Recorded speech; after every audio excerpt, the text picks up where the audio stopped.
Bienvenue dans cette nouvelle édition du 12-15. Voici les titres de l'actualité. En Guinée-Bissau, un nouveau Premier ministre a été nommé ce jeudi 26 mai, 2 semaines après la dissolution du gouvernement.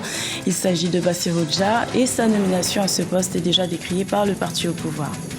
Également dans l'actualité, la 24e Assemblée régionale Afrique des parlementaires francophones se tient du 26 au 28 mai à Bamako, au Mali. Les travaux portent sur les défis et les espoirs de la COP21 pour l'Afrique. Et puis le gouvernement ivoirien a lancé un plan de modernisation du port autonome d'Abidjan. Les autorités ambitionnent de faire de cette plateforme le premier port de la côte ouest africaine. Mais avant de développer ces titres en République démocratique du Congo, le bilan est contrasté à Kinshasa au lendemain de la marche menée par la dynamique de l'opposition ce jeudi 26 mai pour réclamer l'organisation de l'élection présidentielle dans les délais constitutionnels. L'opposition parle d'une réussite et a annoncé que 200 000 manifestants étaient présents à ce rassemblement. La police, quant à elle, a fait état de 2000 participants et a annoncé un bilan de 7 blessés, dont 5 policiers et 2 civils suite à cette manifestation. Également dans l'actualité, un nouveau Premier ministre a été nommé par le président José Mario Vaz en Guinée-Bissau. Il s'agit de Bassirou Dja. Cette nomination a aussitôt provoqué une vague de colère au sein du parti au pouvoir, le Parti africain pour l'indépendance de la Guinée-Bissau et du Cap-Vert. Un scénario déjà joué en août 2015 qui avait poussé Bassirou Dja à démissionner quelques jours après sa nomination comme Premier ministre. Je vous propose d'écouter le politologue Lourenço da Silva qui a réagi suite à cette nomination. Pour la plupart des observateurs de l'évolution de la situation politique en Guinée-Bissau, c'est quand même quelque chose d'incompréhensible parce que le président fait allusion à la nécessité de consolider la démocratie et surtout de garantir la paix et la stabilité pour les 2 années restantes. Pourquoi il décide de nommer un homme qui constitue exactement le point de discorde entre lui et son parti, et aussi entre le président et le peuple bissau-guinéen. Je vous le disais en titre, la 24e Assemblée régionale Afrique des parlementaires francophones se tient jusqu'à ce samedi 28 mai à Bamako, au Mali. Les députés présents doivent se pencher pendant 3 jours sur les travaux dont le thème est défis et espoirs de la COP21 pour l'Afrique. Plus de précisions dans ce reportage de notre correspondant Mokhtar Bari.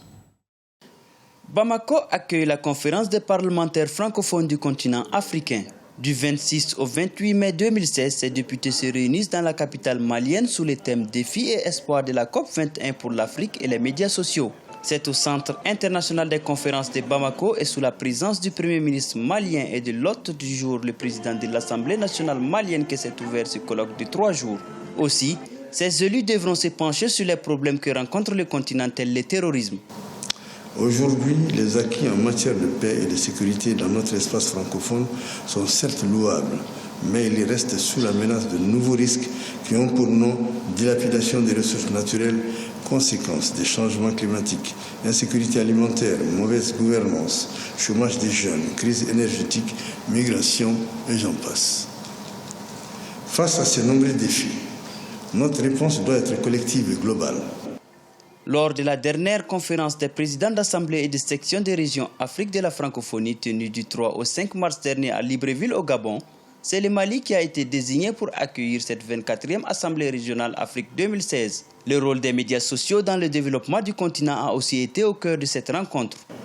Malgré la morosité internationale ambiante, il a été question de sécurité, bien sûr, mais aussi de capacitation des jeunes et des femmes, d'émergence du commerce des services, de télécommunications et du numérique, puisque la croissance africaine, ainsi que le rappelait d'ailleurs Gilles Babinet de la Commission européenne au cours de ces échanges, ne saurait être détachée de l'émergence des réseaux de télécommunications, entre autres facteurs significatifs.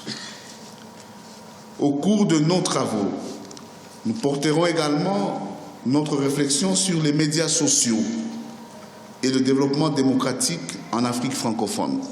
120 parlementaires venus de toute l'Afrique francophone participent à cette rencontre, au nombre desquels des présidents d'Assemblée nationale comme ceux de la Guinée-Conakry, du Niger, du Sénégal et de la Côte d'Ivoire. Il faut noter que l'Assemblée parlementaire de la francophonie est une organisation regroupant 83 sections de parlement ayant en partage la langue française. La Côte d'Ivoire est en bonne voie vers l'émergence qu'elle s'est fixée pour 2020. Le gouvernement ivoirien a lancé un plan de modernisation du port autonome d'Abidjan d'un montant de 560 milliards de francs CFA. Et malgré les 3 ans de retard du chantier, le port d'Abidjan ambitionne de devenir le premier port de la côte ouest africaine. Birama Sonera. Le port autonome d'Abidjan est le poumon économique de la Côte d'Ivoire. 90% des échanges commerciaux du pays transitent par le port inauguré en 1950 avec le percement du canal de Vridi. Face aux nouveaux défis économiques de la Côte d'Ivoire, le gouvernement a lancé un plan de modernisation des infrastructures portières. D'un coût de 560 milliards de francs CFA, financé à 85% par la Chine, ce plan est composé de plusieurs projets majeurs pour redonner au port autonome d'Abidjan les moyens d'améliorer ses performances. La comparaison doit se faire avec Durban, doit se faire avec le port d'Anvers, avec le port de Marseille. Vous savez, Marseille est à 60 millions de tonnes à peu près par an. Abidjan est à 20 millions de tonnes. Donc ça veut dire que Abidjan devient un port sérieux, un port important et un port de commerce. Et en plus, avec le développement des mines du pétrole, on devient aussi un port pétrolier. Parce que quand même, quand on regarde le trafic des pétroles avec la raffinerie qui existe, donc l'impact le POX est pluridisciplinaire et tous les pays n'ont pas justement cette opportunité. Pour gagner en compétitivité et préserver ses parts des marchés en Afrique de l'Ouest, le port d'Abidjan doit devenir une véritable plateforme logistique intégrant tous les modes de transport. Le port d'Abidjan est le débouché maritime historique des pays de l'Interland, que sont le Burkina Faso, le Mali et le Niger. Il est prévu de développer le transport multimodal avec le chemin de fer et l'autoroute du Nord. La plateforme logistique du port autonome d'Abidjan est une plateforme d'avenir, je dirais. C'est une plateforme aujourd'hui qui, avec la multiplication des acteurs qui arrivent en Côte d'Ivoire par la voie maritime, arrive quand même à donner des services de qualité, une bonne vision avec la direction générale. Donc, on offre quand même déjà des services de qualité avec un tonnage important au niveau de l'arrivée des marchandises en Côte d'Ivoire, parce que nous desservons notamment le Burkina Faso et le Mali. Mais cette plateforme-là gagnerait à être renforcée. Les autorités ivoiriennes se donnent les moyens de développer le port d'Abidjan qui constitue un baromètre de l'économie. Les travaux d'infrastructure et les mesures de maîtrise des coûts vont améliorer l'offre qualitative des prestations aux armateurs et opérateurs économiques. Le 4 mai 2016, le terminal à conteneurs a battu son record de traitement des navires avec une production moyenne de 123,97 conteneurs par heure. Une performance qui sonne comme le signal de bonne santé du port, qui a réalisé un chiffre d'affaires de plus de 72,2 milliards de francs CFA en 2013. En Afrique du Sud, certains vignerons ont troqué les pesticides contre des alternatives naturelles. Ils utilisent des canards pour combattre les parasites qui attaquent leurs raisins. Ces oiseaux aquatiques viennent à bout de milliers d'escargots blancs et d'autres insectes qui mettent en péril les récoltes. Deogracias Podo. S'inspirant d'une vieille technique aux origines asiatiques, les vignerons sud-africains ont opté eux aussi pour l'utilisation des canards coureurs indiens pour débarrasser leurs plantations d'éléments nuisibles à leur production.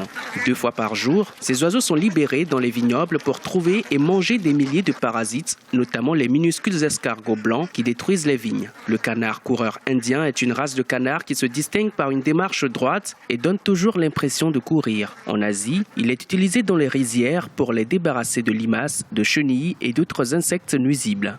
And the special thing about the Indian runner duck is that he can take the La particularité du canard coureur indien, c'est qu'il peut enlever les escargots sur les pieds des vignes et il peut également prendre leurs œufs sous terre. Quand vous prenez vos pesticides et que vous les vaporisez, cela ne fonctionne pas sous terre, alors que le canard peut retirer ses parasites n'importe où qu'ils soient. Dans ce vignoble en Afrique du Sud, les canards coureurs sont utilisés depuis 1983. Au nombre de 6 au départ, les oiseaux se comptent aujourd'hui par centaines et ont permis à leurs propriétaires d'obtenir une certification officielle en termes de protection de l'environnement. Quasiment aucun pesticide n'est utilisé pour protéger les vignes. La ferme a même décidé de produire une sélection de vins baptisée Runner Duck, le canard coureur. La ferme fait des économies en pesticides et compte accroître le nombre de ses oiseaux. Les canards coureurs indiens sont non seulement efficaces pour la lutte antiparasitaire dans nos vignobles, mais ils représentent aussi une très bonne source d'engrais. Leur temps de digestion est d'environ 1 heure et quel que soit ce que les canards mangent dans le vignoble, ils les redéposent. Cela s'intègre et se travaille dans le sol et donne une terre très riche pour une bonne croissance de nos vignes. Aujourd'hui, avec une production de près de 9 millions d'hectolitres par an, l'Afrique du Sud figure parmi les 10 plus importants producteurs de vin à l'échelle mondiale. Le vignoble sud-africain est aujourd'hui le résultat de 10 années de mutation engagées dès 1994 à la chute du régime de l'apartheid. C'était le journal de la rédaction. Merci de l'avoir suivi. L'information continue sur Africa 24.